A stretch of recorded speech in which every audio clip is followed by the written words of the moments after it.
Всем привет! Что может быть лучше чашки горячего какао или кофе в холодную пору года? Ничего! А если это будет напиток со сладкой шапочкой пены из маршмеллоу? А если это маршмеллоу вы приготовите самостоятельно? Этим сегодня предлагаю заняться. Будем готовить целых 3 вида и на выходе получим классические универсальные маршмеллоу, мои любимые пряные маршмеллоу для тех, кто любит какао с красным перцем, а также фруктовые маршмеллоу, которые настолько прекрасны и вкусны сами по себе, что их можно употреблять как самостоятельный десерт. Вы на канале Жизнь вкусная и с вами Галина Артеменко.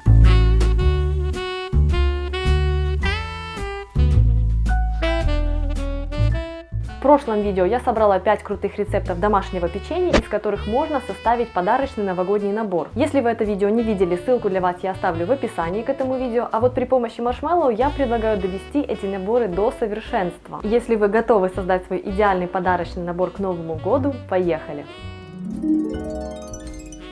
Для самых простых базовых маршмеллоу возьмите 12 граммов желатина, у меня листовой, вы можете использовать обычный порошковый, 100 граммов воды для его замачивания, 80 граммов меда, по умолчанию используется сироп глюкозы или инвертный сироп, но мед это штука более распространенная в обычных домах, поэтому в этом рецепте я рекомендую использовать его. Ароматизировать такие маршмеллоу можно при помощи ванилина, каких-нибудь эссенций, но так как у меня здесь в составе мед и он очень сильный по аромату, я ничего не буду добавлять дополнительно. Кроме того, для того, чтобы посыпать уже готовые мормышки, все виды, которые мы будем готовить, вам потребуется сахарная пудра и крахмал в соотношении 1 к 1. В небольшую мисочку отправляю желатин, вот я его так разрезала для того, чтобы он проще сюда поместился, и заливаю все это дело водой. Желатин должен стать мягким. Это если вы используете вот такой вот листовой желатин, как у меня. Если вы используете порошкообразный желатин, то он просто должен набухнуть и впитать водичку. Пока набухает желатин, я подготовлю плоскость, на которой буду формировать маршмеллоу. Отсаживать их я буду при помощи кондитерского мешка, для того, чтобы получить вот эту вот характерную форму. И делать я это буду на вот такой вот небольшой поднос. Я его застелила листом пергамента и сейчас смажу растительным маслом. В кастрюлю отправляю сахар и мед. Желатин стал вот таким вот мягким. Его я добавлю в сироп в конце, а эту водичку сейчас отправляю к сахару с медом. Я вылила воду из-под желатина в кастрюльку, и после того, как сироп закипит, я вставлю термометр и буду ждать, пока температура достигнет 110 градусов. Сироп готов, выключаю огонь и отправляю в него желатин. Перемешиваю до растворения желатина. Теперь я буду взбивать сироп миксером до тех пор, пока он не остынет до температуры примерно 40 градусов, а сама масса будет напоминать крем, который будет слегка держать форму.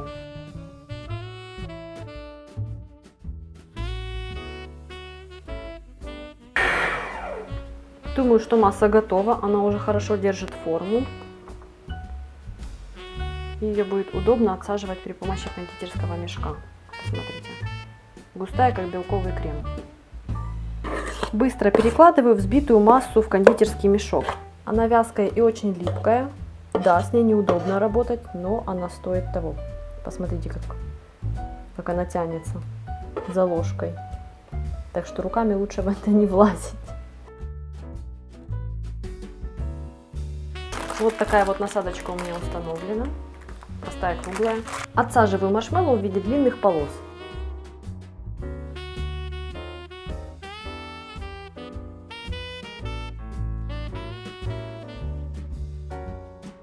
Оставляю маршмеллоу для стабилизации на 3-4 часа. Для фруктовых мормышек возьмите 14 граммов желатина и 30 мл воды для его замачивания, а для сиропа потребуется 150 граммов сахара, 100 граммов меда и 70 граммов любого фруктового пюре. Я рекомендую брать какой-нибудь фрукт с кислинкой, для того, чтобы создавался приятный контраст. Первым делом необходимо замочить желатин, чтобы он набух. Я просто всыпаю его в воду, перемешиваю ложечкой и оставляю. Пока набухает желатин, можно подготовить формы. Так как у меня несколько видов, я взяла вот такую вот форму, застелила ее пищевой фольгой и сейчас смажу растительным маслом. Количество ингредиентов в рецепте хватит для того, чтобы заполнить форму размером 16 на 16 сантиметров. И пласт в этом случае получится толщиной 2 сантиметра. Вы можете запросто пересчитать формы 16 на 16 сантиметров на любую другую форму, которая у вас есть в наличии. Либо же вы можете формировать маршмеллоу на противне.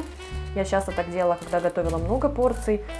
Количество ингредиентов в рецепте хватает на четверть противня, поэтому для целого вам нужно будет увеличить пропорции в 4 раза. Для приготовления сиропа отправляю в кастрюльку сахар, а также мед и фруктовое пюре. Отправлю на небольшой огонь и буду доводить до температуры 106 градусов. Сироп на огне помешиваю для равномерного прогревания. Теперь вставляю термометр, нужные 106 градусов достигаются практически сразу после закипания. Для нарезных маршмеллоу температура нужна ниже. Замоченный желатин распускаю в микроволновке. В моей достаточно 20-25 секунд.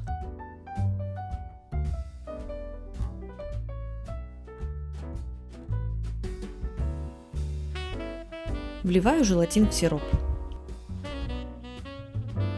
Теперь получившийся сироп нужно взбивать до тех пор, пока он не остынет примерно до температуры 40 градусов. При этом он будет делаться пышнее, превращаться в такую густую, нежную массу. Взбивать массу для нарезных мормышек не нужно так сильно, как для классических, в этом просто нет необходимости. Вот такой должна получиться масса для маршмеллоу. Выливаю получившуюся массу в ранее подготовленную форму.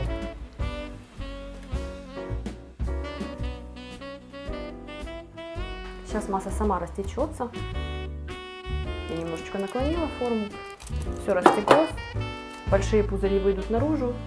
И масса будет застывать. Для пряных маршмеллоу мне потребуется 14 граммов желатина и 60 граммов воды для того, чтобы его замочить. Для сиропа я возьму 150 граммов сахара, 100 граммов меда, 35 граммов воды, а также у меня здесь смесь из 1 чайной ложки острого перца, 1 чайной ложки корицы, половины чайной ложки кардамона молотого и четверти чайной ложки мускатного ореха. Смешиваю воду и желатин и оставляю желатин набухнуть.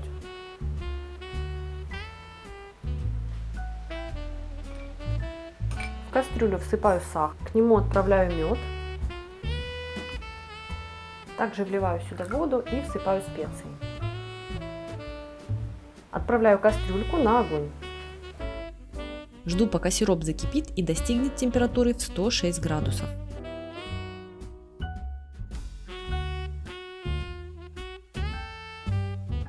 Выключаю огонь и ввожу распущенный в микроволновке желатин. Сироп отправляю и буду взбивать миксером, пока масса не посветлеет и не увеличится в объеме.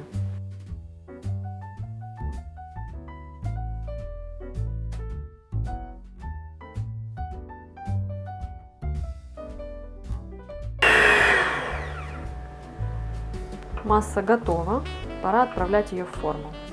Отправляю пряные мормышки рядом с абрикосовыми, оставляю их стабилизироваться на 3-4 часа.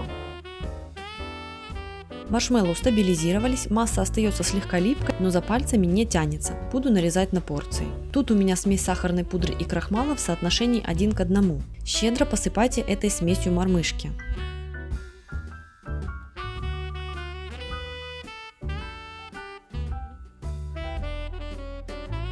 Классически я нарезаю кухонными ножницами.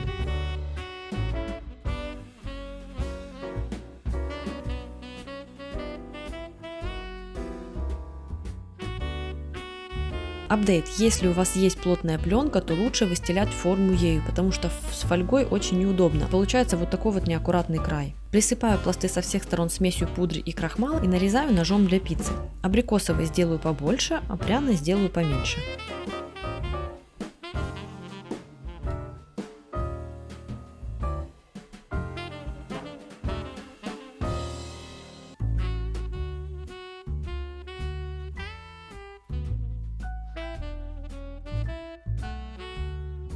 Присыпайте пудрой щедро, мормышки возьмут столько, сколько нужно, лишнее можно запросто стряхнуть.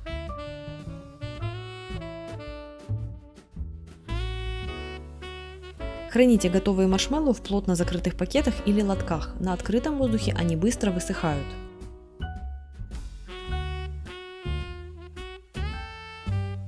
Что ж, надеюсь, мое видео вам понравилось. Ставьте лайк, если это так, подписывайтесь на мой канал, а также нажимайте на колокольчик, чтобы не пропускать новые вкусности.